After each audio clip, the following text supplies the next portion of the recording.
আইসা হাতটা ধরো।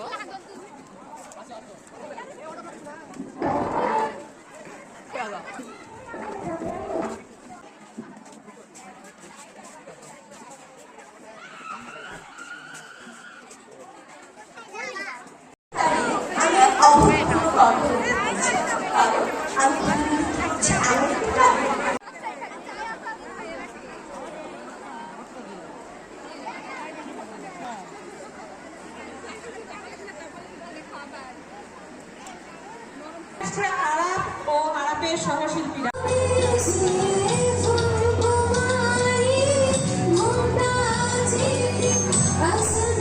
আমার সোনা বন্ধুরে তুমি কোথায়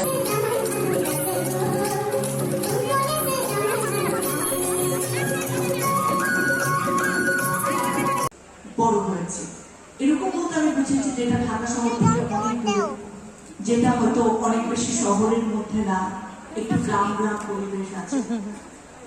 তো সেই জায়গায় আমি সেটা অনেক বড় অর্জন বলছি না, কিন্তু আমি তোমাদেরকে বোঝাতে চাইছি যে তোমার আশেপাশে এক্সাম্পল নাও থাকতে পারে, বাট বি দ্য এক্সাম্পল।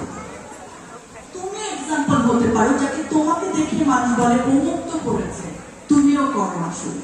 তো সবসময় আমাদের সামনে এক্সাম্পল নাও থাকতে পারে। একটা জিনিস তোমাদের প্ল্যান করেছো, মাইকের সংখ্যা 2টা আর অভিনয় শিল্পী ধরো 4-5 জন আছে। এখন কথা তো সবাই বলে, কথা শুনতে তো আমাদের কারো সমস্যা হয়নি। কিভাবে 2টা মাইক দিয়ে হলো বলো তো? কারণ ওরা একজন একজনকে মাইক আগাই দিচ্ছিল। দেখবে আমার কথা শেষ, আচ্ছা এখন তো তার টাইম, আমি তাকে মাইক্রোফোনটা আগাই দিই।